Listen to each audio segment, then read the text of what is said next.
Assalamualaikum warahmatullahi wabarakatuh.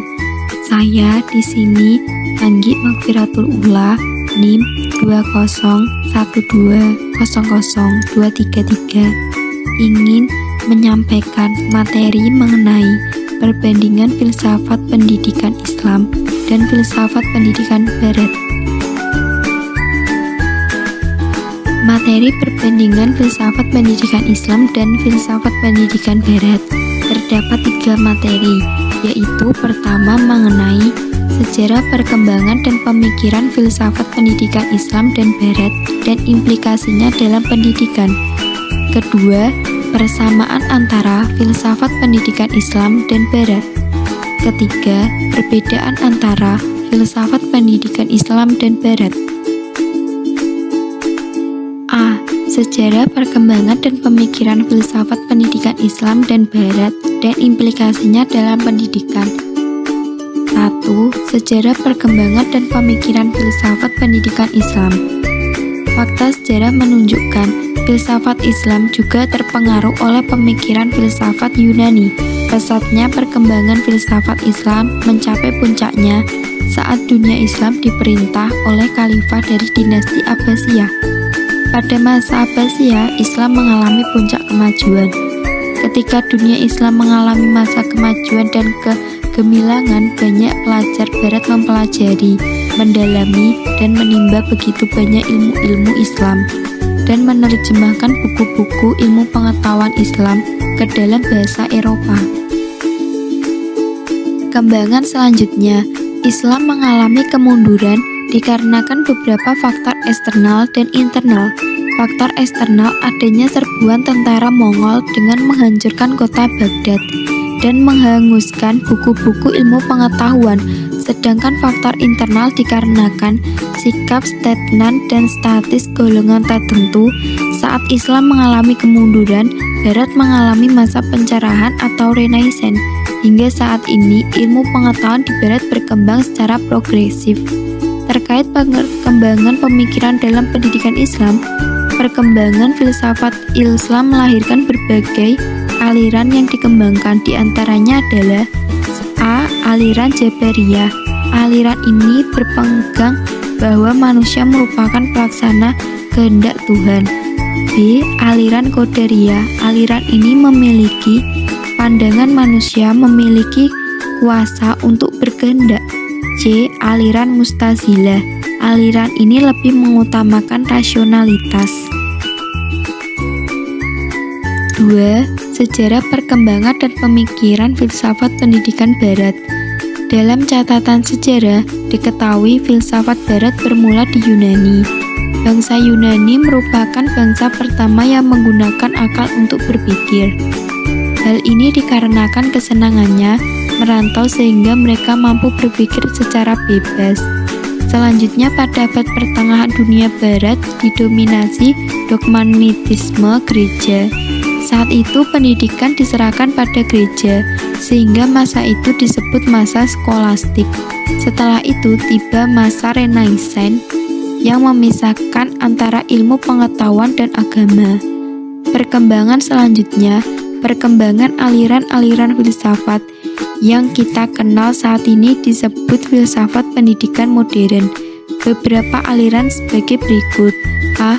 Progresivisme, B. Esensialisme, C. Perennialisme, D. Rekonstruksionisme. Dapat disimpulkan bahwa filsafat pendidikan Barat lebih menekankan pada pendidikan yang berkarakteristik progresif, mengutamakan nalar dan memperhatikan peserta didik dengan mengenalkan kebudayaan yang ada di lingkungan. Karakteristik tersebut tertuang dalam aliran-aliran filsafat Barat, terutama aliran filsafat pendidikan Barat yang sangat berpengaruh pada dunia pendidikan. 1. Realisme. Pengaruhnya dalam pendidikan adalah kebenaran terdapat pada alam semesta. 2. Empirisme. Pengaruhnya adalah perlu dilakukan kajian dan penelitian terhadapnya berupa pengembangan sains.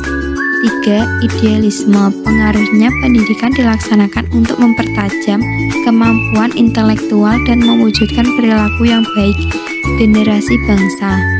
4. Materialisme. Pendidikan memberikan motivasi hidup dalam meraih kesuksesan di dunia. 5. Progresivisme. Pengaruhnya adalah pendidikan senantiasa mengalami perkembangan. 6. Esensialisme. Pengaruhnya individu tidak akan kering dari budaya yang di sekitar. 7. Perennialisme.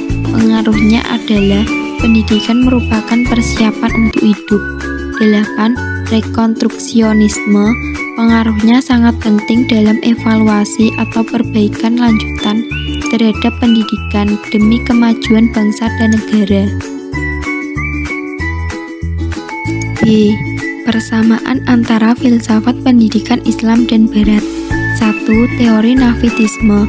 Teori ini berpendapat bahwa manusia sejak lahir memiliki sifat-sifat pembawaan, sedangkan perkembangan manusia telah ditentukan oleh sifat-sifat pembawaan tersebut. Pendukung teori ini berpendapat bahwa pendidikan tidak dapat mengubah sifat-sifat pembawaan. 2. Teori empirisme.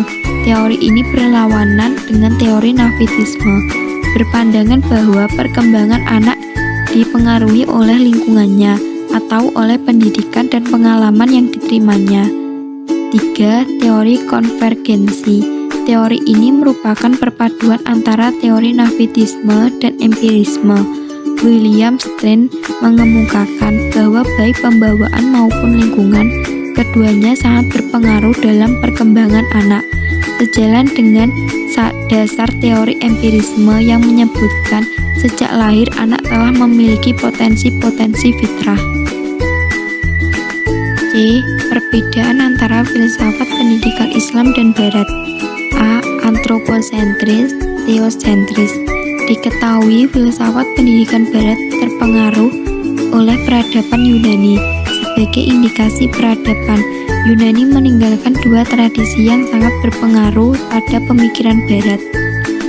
Pertama, kepercayaan terhadap kemampuan akal, sedangkan kedua, pemisahan agama dari segala ilmu pengetahuan. Sedangkan filsafat pendidikan Islam memiliki konsep tujuan yang khas dan terkait erat dengan Tuhan. Konsep yang utama adalah tentang tujuan pendidikan Islam. B. Berdasarkan hasil pemikiran manusia berdasarkan waktu.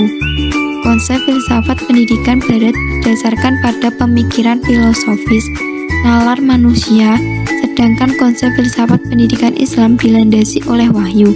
Wahyu tersebut terdiri dari Al-Quran sebagai sumber dasarnya, sedangkan hadis sebagai sumber operasionalnya. C. Ilmu pengetahuan agama.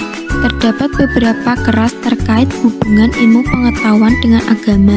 Secara umum, filsafat pendidikan Barat memisahkan ilmu pengetahuan dengan agama, sedangkan filsafat pendidikan Islam merupakan kebalikan dari filsafat Barat. D.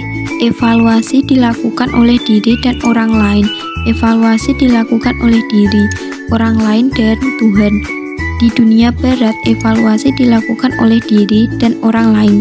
Sedangkan di dalam Islam, di samping diri sendiri dan orang lain, Allah pun senantiasa menilai segala aktivitas hidup manusia. Konsep evaluasi ini terdapat dalam Al-Quran surat Al-Ankabut ayat 2. Sekian dan terima kasih. Semoga materi yang sudah saya sampaikan ini bermanfaat bagi kita semua. Akhir kata, billahi taufik walhidayah, waridho warinaya. Wassalamualaikum warahmatullahi wabarakatuh.